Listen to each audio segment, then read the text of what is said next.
gonna call anybody from upstairs? I told Kate, and she has a meeting. I don't know. All right, whoever's late is late. That's her problem. All right.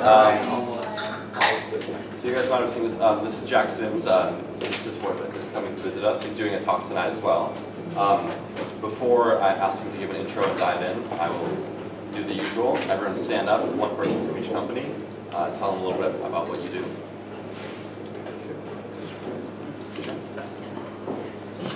Well, my name is Shusho. I am the founder of STEM, and we are reinventing the infrastructure for bioproduction to make it more accessible and cheaper and reliable.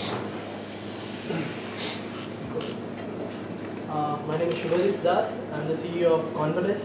We are developing a stem cell-based therapy for neurodegenerative diseases like Parkinson's disease. Hi, I'm Yushin, the CEO of Fireside. Basically, we are working on the novel immunotherapy car microphage. We are trying to put new kind of a reader car put on the microphage type of the immune cell and then cure cancers, including both the liquid cancer and solid cancer. All right, this one you're probably very familiar. Yeah, we are clinical. We are developing smart toilet monitor for early colorectal cancer detection. I'm Grace from FilterSync. We're developing a drug-free therapy to treat cancer by depriving the nutrients that are only required by cancer. So in that way, we kill cancer instead of the patients. I'm Cody with Serenity Bioworks. We are coming up with a way to deliver DNA as a therapeutic that's compatible with your immune system. Kishore? My name is Kishore Nanapneni. I'm the CEO of Oralka. We make probiotics for oral conditions like bad breath, tooth decay, and gum disease. One more in the back. Want to give a who you are, what you do? Yeah. Hi, I'm Ashish from Cronocell, and we were building a portable blood diagnostic device. The main focus of the device is to reduce the turnaround time that takes for doctors to get results about the blood analysis. And yeah, that's it. So some of the thing you describe, I understand, and most of it I don't. All right. I'm not a tech person, and generally I don't. I do things that I don't understand, and normally they succeed. So. All right. So before I jump in, want to give a bit of a background. I mean, the background would probably take the whole hour, but tell them a bit about kind of where you came from and some of your story leading up to this point. Yeah. So in school, I was always asked to stand outside after class because I was very talkative. So I don't get to learn very much, and most of the years I failed. So by secondary 4 O-level, I failed everything and couldn't go further. So, which was really good because then I don't have to spend time in university and waste a few years. So I straight away became a salesman, and I was very good at sales. So some investor came. That was 1984. I started my first company when somebody said, why don't you come out and we put $100,000 and you can have 20% shares if you make the money, and if you don't, we lose the money and we're okay. So in 1984, there was no such a thing called a startup, but that is actually a startup, right? So I was importing building material from Europe and then selling it to Singapore and Southeast Asia. And I sold so much that they say you can't buy from us anymore, we have to start factories.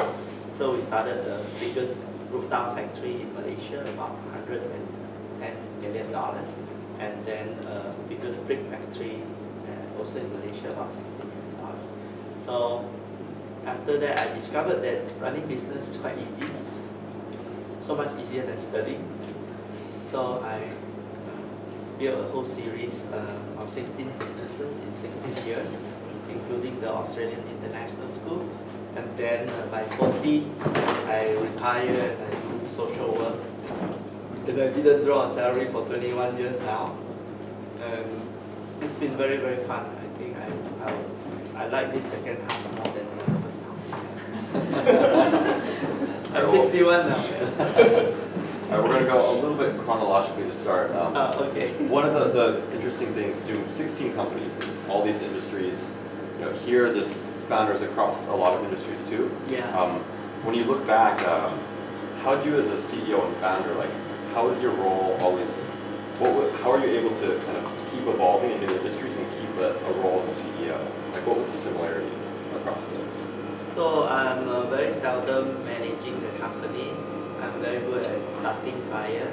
So the first thing to do is to identify that the market has a need that is not really satisfied. So in most of the business, I don't need to know the business. I just need to know that there are potential customers who needs this. So in the beginning, I saw that people were buying concrete roof tile from Malaysia and it's very hot, so people should use clay roof tile. The insulation is much better. So we import from France and sell it at 3.5 times more price than the concrete roof tile, with the saving of air conditioning and European Mediterranean architecture. So people start to switch and eventually nobody buy the Malaysian roof tile. So when you want to when you identify a need, you need to also be able to tell the stories. And the stories is sometimes logical, like energy saving, but very often is irrational, like looking like a Mediterranean house. And the illogical part is very often more valuable than the logical part, because human beings decide emotionally and they justify rationally. Like my wife would buy a Louis Vuitton handbag that costs like $1,000, but she will explain that it lasts longer, which is not the reason. So you must understand human beings are like that. And sometimes you are a scientist and you think very logically, but when you start to sell, you have to think about the emotion and sell. So when you were learning what these customers want, did you spend a lot of time out there in the field talking to customers? Did you No. buy a product and go sell right away, or how did you discover? It takes a long time to do survey and research. So usually you just use a gut feeling to empathize and see, if I were that guy, how would I feel? So if you don't feel how you feel, and you don't care about how your product first, but you are sitting here, but you travel into the minds of all kind of people, and if you can empathize how they feel, you actually know that's the research you did. So in your mind, you can like Steve Jobs says, like people don't know what they want, right? You got to tell them what they want. And the only way he can do is to feel what they want. So in a way, I'm not saying like I'm like Steve Jobs, but I'm like Steve Jobs. Did you always know that was one of your strengths as a CEO, or did you take failure to get there? Whatever fail doesn't count, so I can't remember them. But I fail many times, but usually it's so fast that you quickly jump into the next thing, and so you don't count them. Because if you sit there and kind of sulk and feel so sad about it, you lost energy. So the lesson is usually whatever increase your energy, you do. Whatever reduces your energy, you don't do. And whoever increase your energy, you get closer to that person, and whoever reduces your energy, you avoid him, right? So if every time you just keep this kind of companionship and this kind of mindset, then you tend to have more energy and you can do more things. But in the same time, you also forgot about like all the bad stuff. Yeah, and you're happier like that. And was that your philosophy when you were doing hiring as a CEO and building culture around these companies? Yeah, when you hire people, you have to like take a bet, because you never know, right? You just talk to the guy for a while, and you never know. So usually you have to trust people. And the good thing about people is that most people are trustworthy. Very few people are not trustworthy. But you have to trust them according to what they can be trusted on. For example, a taxi driver is, you can trust him for driving, but you may not know if you can trust him for cooking. And so a corrupt politician, you cannot trust him with your money, but you can trust him that he will want to win an election. And if you say, promise people toilet and you will win an election, then you can trust him that he will be a toilet advocate. So Prime Minister Modi won election and built toilet, and I don't care whether he's corrupt or not, right? Because we're not here to moralize problem, we're here to solve them, so we only want to look for the part that works, and the part that don't work again, we don't know, we don't remember. So it's like all the time you're thinking like that, and life becomes simple. Was that your philosophy for your partners outside of the company? When you came to being a fire starter, you talk about you start a company then you leave it. Did you look at the people who ran your company in the same way? Yeah. So people, usually you have to choose people smarter than you, like Medina and Junhao and Yaru, and they are smarter than me, and then you have to be able to contribute something as well. So the toilet branding and the image of having a partner with Mr. Toilet, I think is quite helpful. And if you can exploit them, then you've got to let them exploit you. Then mutual exploitation is collaboration.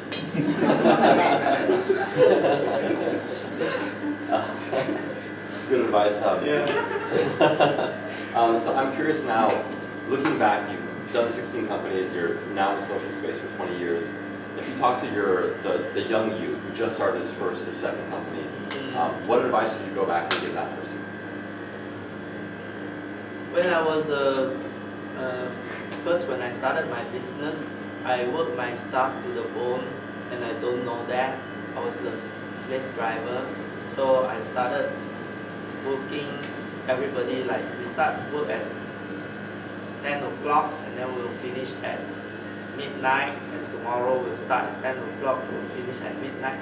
And we worked like that for like 3 years, and everybody followed me for 3 years, and then suddenly they all get fed up, they resign. And not all, but most of them. And I would say, like, these people can't take the stress, lazy people. So I'll employ another batch and double the business and get them to work at midnight again.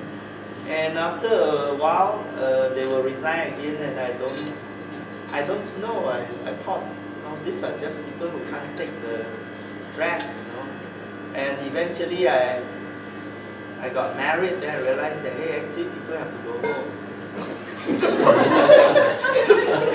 So that was like so many years later. But I don't know, if I wasn't a slave driver, maybe I didn't make the money. So I don't know if it's good or bad. Yeah. But later when I realized that people have to go home, because I have to go home, so I start to see that actually it's still possible to make money like that. So probably if I were to tell myself earlier, I would not work people so hard. But the other thing is that if you tell people to work very hard, it's not as good as if they work very hard themselves. And so the letting go and not telling them instruction, but making them feel very good about themselves, take ownership, I think there's a difference. Both are working very hard, and one says that because I want to do it, and the other one says because I was told. And when you are told, then you don't feel so good. So I think that startup is always the second way, right? Yeah. Still work very hard. So if you were to talk to these founders, what advice would you give them creating an environment that's intrinsically motivated and has that type of I think people, ownership of shares is not the most motivating ownership. The ownership of decisions is a very, very deep ownership. So my father used to work in a provision shop, and he worked 35 years, and he was paid very low, but he was totally loyal to the company. And I asked him, you should retire, you're so old. And he says, if I retire, my boss is too old, his son don't know how to take care of the shop. He said, but it's not your shop. And he says, I worked 35 years here. If it's not my shop, whose shop is it? And the reason he did that is because he was given a free hand, and he totally decided on it. Although he doesn't have a single dollar of share, but that really doesn't matter to me. So you must understand, people need ownership of decision more than ownership of share. So if you buy a stock in a public listed company, maybe you buy some Citibank stock, you can't go to the counter and tell the teller what to do. You say, I'm a shareholder, okay, I own 1,000 shares, you listen to me. He'll tell you, please get lost, right? Security, get him out. So this is the difference I think you have to know.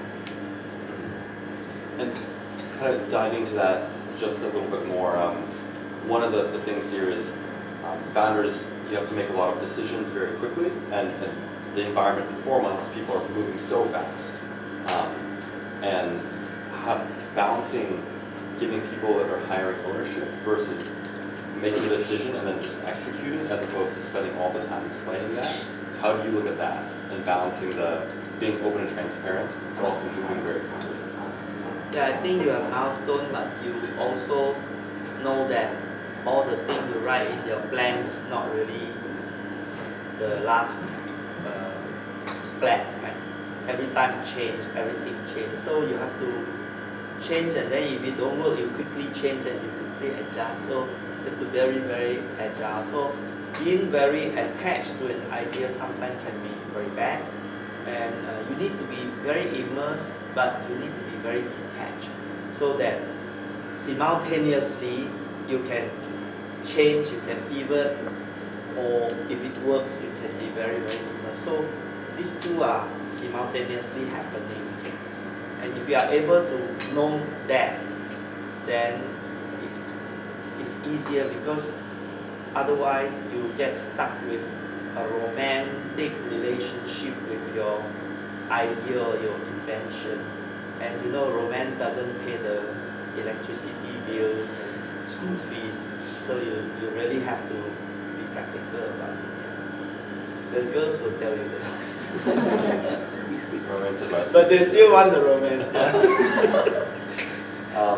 Were you that way did you learn to cultivate an attachment very young, or did it take some failures to do that? How did you get to that phase as a CEO?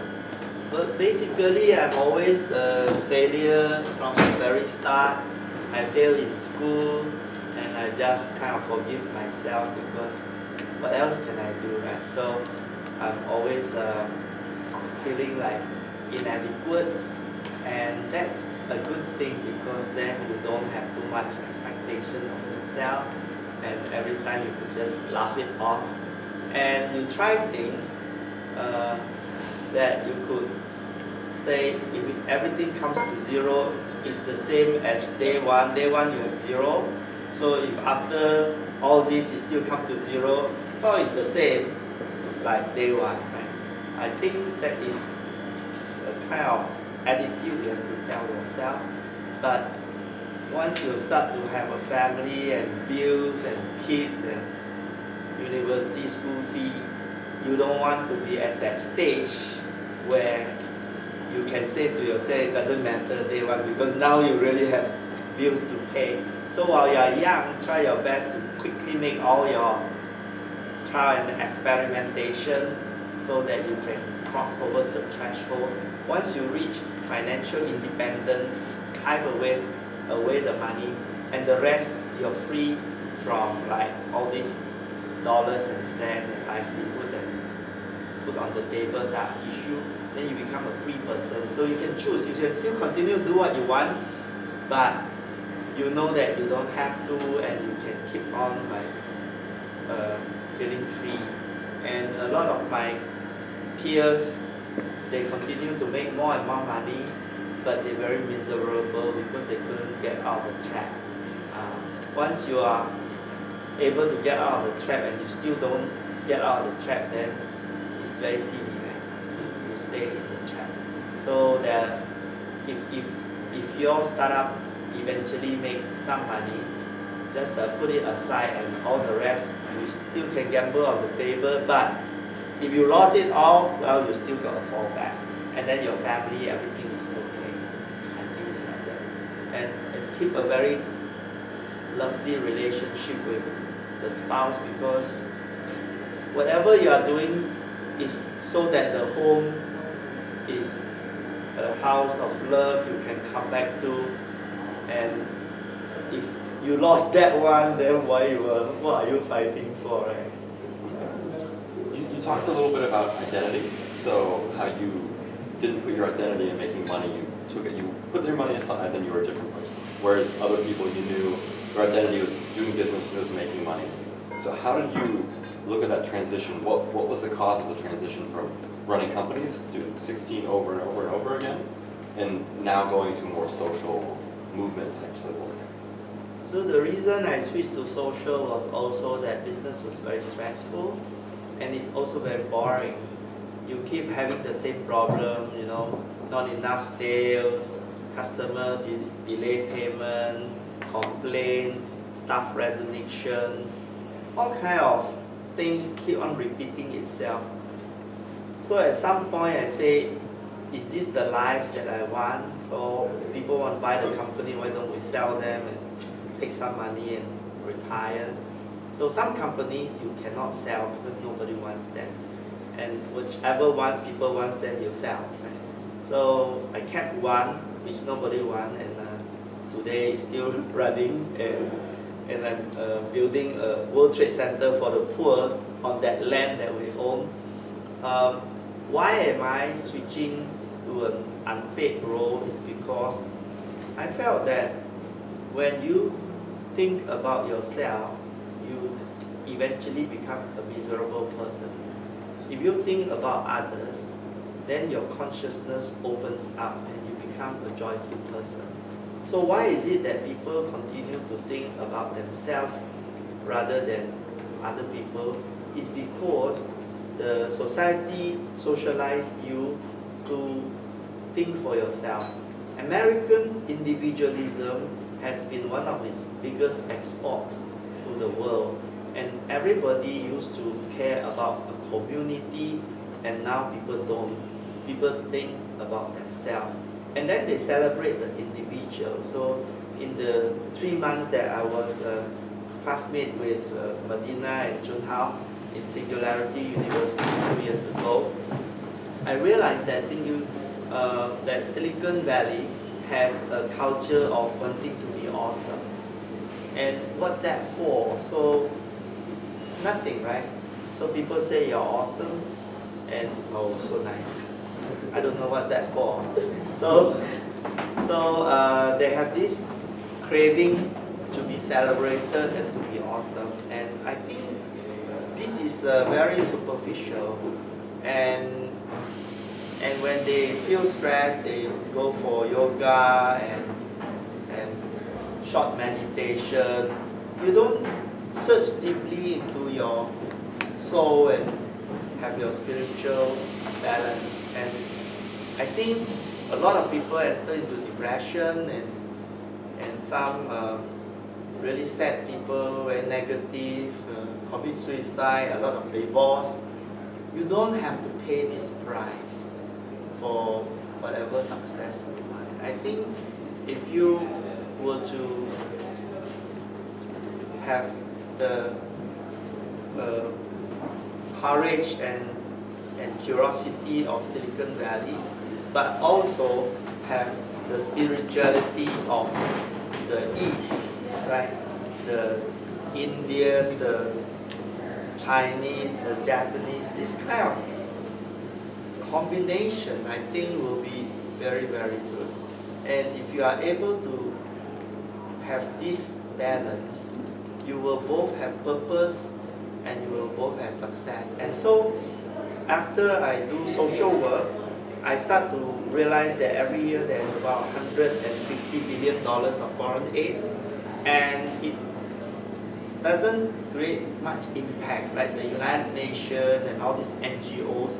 Most of the time they pay overhead. So how about transforming this money, or at least part of it, into a market-based solution? So now is to combine business with social purpose and to turn it into a for-profit social business kind of society.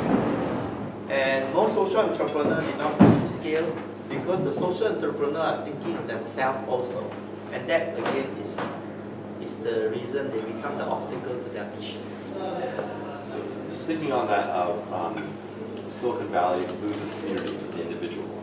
When you look at, I think you've met a lot of young startups. You've been here. How do you see, is it possible for a founder of 2 or 3, a small team like that, to build community from the beginning to keep those values that you say are missing? Yeah, the values that you need to have is the love for others, the love for society, which will convert to a love for yourself. And once you're able to love yourself, you become very strong and powerful. But most people do not love themselves. They defend themselves against attack from others. The moment you have to defend yourself, it means that you're living in an environment of fear. All the time you're watching that somebody is going to steal from you, attack you, cheat you, hijack you. So it's a very uncomfortable type of position to be in. Whereas if you start to love them, you actually have a lot of strength. And from there you can do your job much better because there is a purpose inside what you're doing. For example, if we talk about clinic guy, if we think we want to be an awesome product that get invested and become a unicorn or whatever, that is one way of thinking. But if you want to think about all the suffering of people that can be alleviated through early detection of colorectal cancer and therefore would not have to go bankrupt or die or have a high anxiety or whatever. So then that gives you a lot of extra energy to want to quickly invent the product and quickly go and solve it. And by the way, if it's solved, you also get rich. But that is the byproduct of the purpose. And I think this is where both are motivating. Whereas if you think, oh, the excuse for getting rich is, yeah, people need the product. Both of it are the same, but when you sequence one priority higher than the other, you have more purpose and it drives you with a lot of positive energy in your body. I think that changes the equation. It's like you have a cart and a horse, and the two items mathematically are present, but if you have the horse pull the cart, it works. If you have the horse push the cart, it doesn't work. So you have to think spiritually with your purpose, and then that purpose drives your business. And then you still get rich. So don't worry, you still get rich. So when you learned that, did you find that when you made that transition for yourself, you were able to actually go faster with your business? Building a movement around sanitation is a very not a fun, sexy topic that people want to talk about. How did you build that movement and get momentum in such a thing? Was it that conversation, or was it something different? So you look for where are the opportunity in the nature of that subject. So sanitation was a taboo, and what is the meaning of a taboo? A taboo means something unspeakable, which simply means that if you speak about it, it becomes news, right? So who will want news? Media wants news. So having a taboo, if you can flip it into storytelling, you will suddenly have the global media become your partner. And global media costs a lot of money in terms of advertisement. I go to Alzheimer Zeitung in Germany, and they give me a 4 full-page colored, and I calculate it was like 280,000 euro if you pay the advertisement. But I don't get 280,000 euro, but I get 4-page coverage by telling them the story. And why would they write 4 pages? Because it becomes a main feature that attracts readers to read and value their newspaper, and the advertisement increase when the readership is higher, right? So the symbiotic relationship with the media is I'm a good storyteller because I'm a good salesman. So I can tell the story in a very serious manner, but in a very humorous manner as well. So there's a Hollywood crew that produced a film now about my work, and next year, January, it will premiere. We hope it go to Netflix and the director will make a lot of money. But it's 5-6 years in the making. And what I felt is that the subject of toilet, shit, poop is unspeakable only because they were speaking it in professional language like fecal sludge management, and which journalists will want to write a story like that. Whereas if we call ourselves the WTO, World Toilet Organization, the journalists will love it. So I try to use this guerrilla marketing strategy, and it works. And then we'll try to turn James Bond 007 upside down to Lou, and it works. And so we keep on thinking of a very fun thing, and it keeps on working. So if you want to get the media attention, you have to speak in sound bites. And if all the time you are able to give them news stories, you become a newsmaker, and they write about you, then the media create the legitimacy. So at first it sounds like a joke, like this guy is crazy, is he a comedian, is he serious? But eventually it becomes legitimate. So in 2013, the UN General Assembly, all 193 countries unanimously adopted our founding day, 19th of November, as the official UN World Toilet Day. So when that happened, then all the governments start to take on this subject. So of course when then Matt Damon and Jay-Z and Coldplay and Shah Rukh Khan and Salman Khan, everybody jump onto the bandwagon and become good supporter of the toilet movement or bowel movement. So I think these are not planned, but they're very opportunistic. And as you start to see how the whole story roll out, then looking back, I can see a theory of change and the arc. So now I'm writing that down in terms of a course, and I'm teaching this module in next year, Singularity University GSP program in Denmark and in Mountain View. So now the GSP is called Global Startup Program. Changed name, but acronym still the same. So this kind of theory can now be applied for anything. Can be for all your biotech or energy stories or agri-tech or fintech, whatever. And it need not be always humor, but the story is about to design an alignment of all the stakeholders and how to trigger each one of them, that the explosion keep on exploding in a serious manner and continuously, so that the whole global movement works. And when you want to create a movement, you must remember that it need not be attributed to yourself. It has to be attributed to each of the members, and then when they look good, then they will keep on coming back for more, right? So ultimately, your joy is seeing that people get toilet, or a problem gets solved, or people get healthy or whatever, but not necessarily that every time it has to be you. And if you are able to think like that, you get out of yourself and you become quite happy even when it's not attributed to yourself. I have a bunch of questions that I could go on with, but we only have like 15 minutes left, so I want to open it for Maya and the founders to ask questions. Okay. So Jack, I know you're a father of 4 children. How has parenthood kind of correlated with your journey as an entrepreneur and philanthropist? So when I first have a first child, when she's born, her name is Faith, and then we have Truth, Worth, and Earth. Yeah. So that's their names. And when the first one was born, I stopped climbing scaffolding.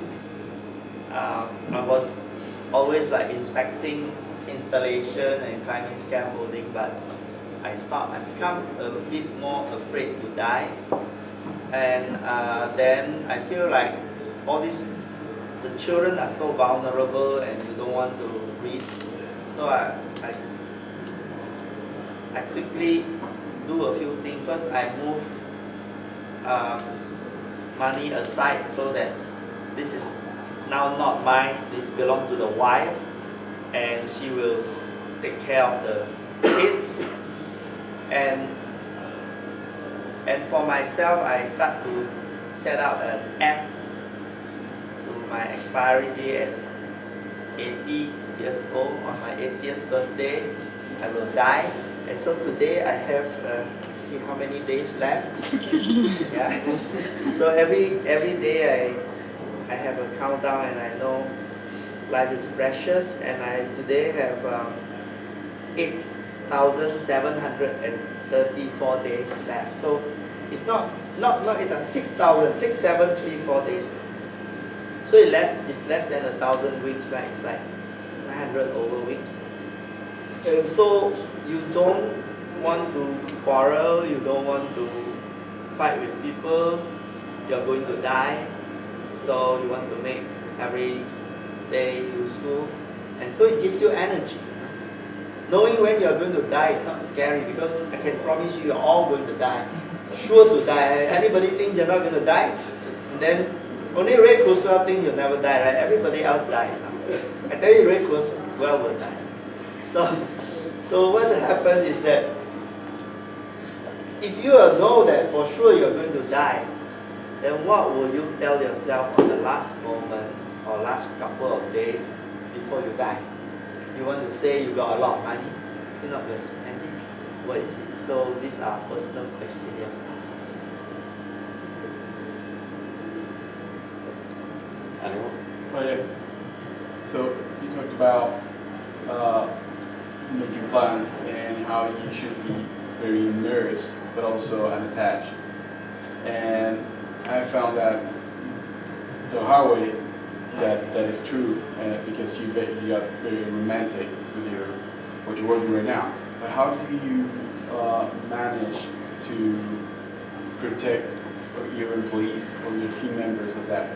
Because many times they don't have the overview, the master plan, and they get very they get depressed when you suddenly change plans. How do you protect them from that? You don't protect them, they have to protect the company, they have to protect themselves, they also got to protect you. So you must not protect them. If you protect them, they become useless. So they have to be as clear as you on the overall picture, and everybody come with open eyes and know what's going on and what's the risk. It has to be like that. If you make it a hierarchical thing, then you will be the one stressed and they say, I don't know. And you don't get much out of such people. You have to kind of trust them and let them also have decision. And sometimes I know that if I try to convince my manager about something, he will not believe me. So I let him go ahead and screw up. So he will believe himself. You see, if it's not too big, I tend to let him go and bash his head against the wall, and I won't say that I told you so. I don't want to say that. So I say, how? What's next? He say, I think I better do like that. Then that was exactly what I was supposed to tell him, but I don't tell him. Otherwise, he will always be very unhappy about me. Like, you're always so smart. You think you're so smart. Yeah, no, I don't know. Whatever you like to do. So it's important for them to be convinced. Yeah, I wonder what's your purpose or meaning of your life and why? The purpose, I think, is service. Because if the highest level of the quality of life is service, if you can serve people, you enjoy a lot. Why we are not doing that is because we are always very panicky about like not enough money, not enough everything. And the more you panic, the harder you get to that point. So if you think that I have to quickly solve this problem to get to service, then maybe that getting financially independent become only an intermediate goal, not the main goal. I think it helps you go there very fast. No guarantee, but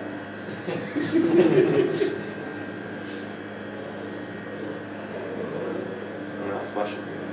any more? I'll buy you guys time. I have one. So one question I have for you. You talked about working with the UN and very big organizations. A lot of people here are in the midst of trying to work with large corporate partnerships or other ones. How did you strategize working with someone who moves very slowly and has a lot of bureaucracy to get them to actually do something that works in your timeline and has a benefit with your mission? So if you look at the UN, most of the time, it's a waste of time working with them. So, if possible, try not to work with the UN. The best way to work with the UN is you do all the work and don't let them do the work, and then you go into some kind of loose partnership with them, and then they let you use their logo, and you let them claim your credit, and you love them but you're not married to them. Because if you are too close to them, nothing works, they will lock you up. And in terms of multinational big company, they tend to be KPI driven, and mission driven is not very much, because most of the managers are there, and while they're talking to you, they might be like offered another job and then they will leave. So the ownership in a multinational is not very deep, and even their CEO always change, right?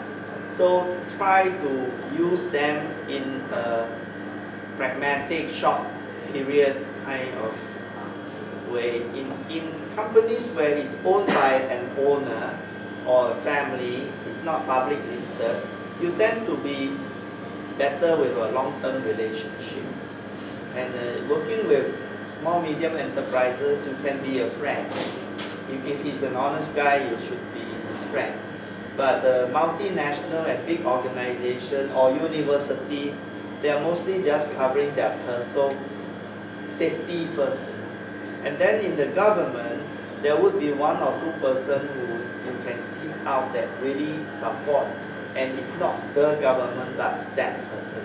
So in each case, big organization just use whatever can be used pragmatically, but don't be too romantic about them. Very often, they have very short relationship. So IndieBio is a part of SOSV, which is a $400 million global fund that invests in over 700 companies worldwide. And so how do you see, we're the biotech side of things, us spending our dollars best in investing in solutions for global sanitation, for example?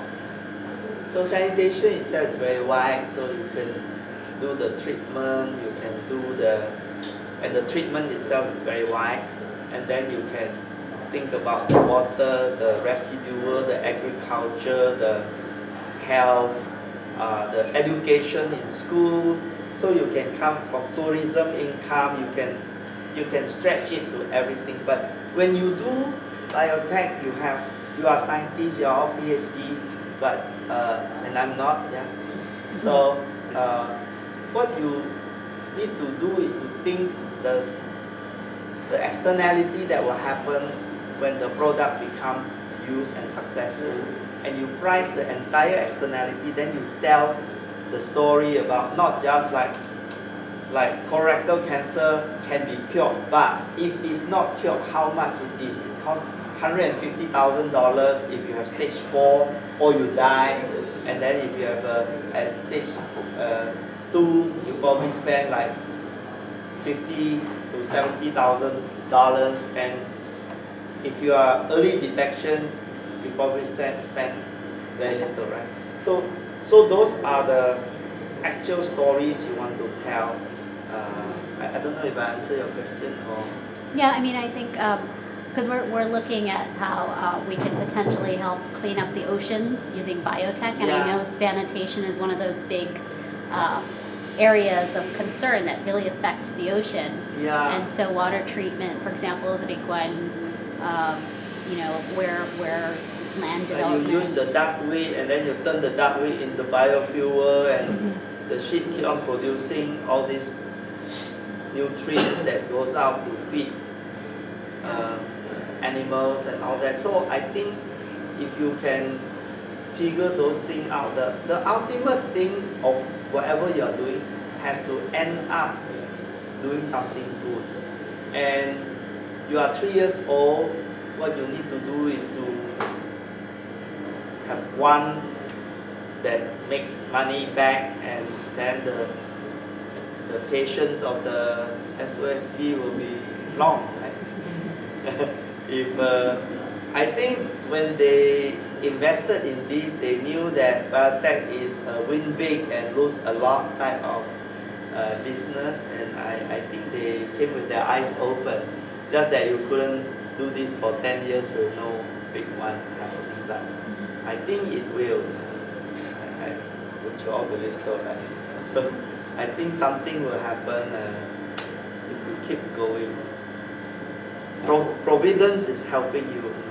When you start deciding on something, then immediately providence follows. So whatever you do, there will be an energy in the universe that will conspire to help you, and this is like a natural force. I don't know how to explain it. It's always like Attraction law or something. law of Attract a lot of energy. law of energy. Yeah, the things will start organizing itself to help you, and it should happen.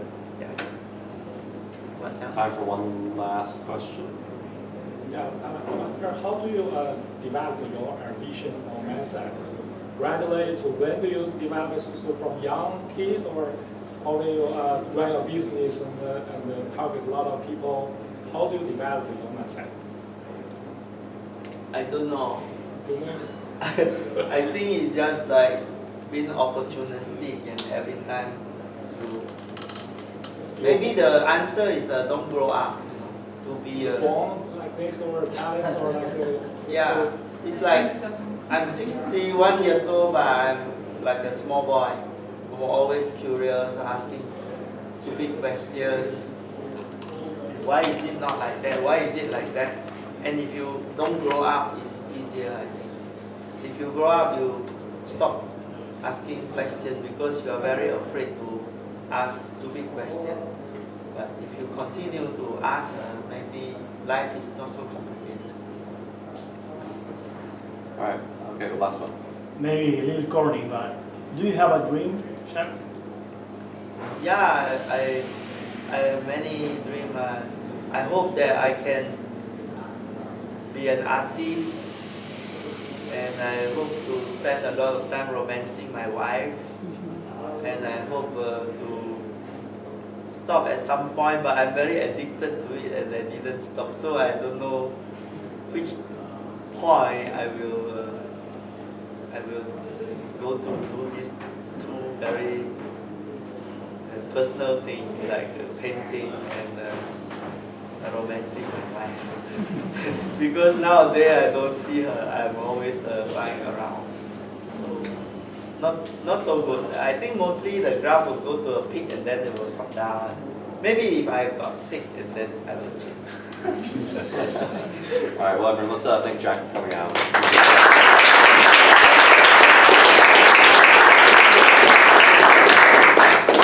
And he'll be talking again tonight, so stick around. Yeah, it's a PowerPoint.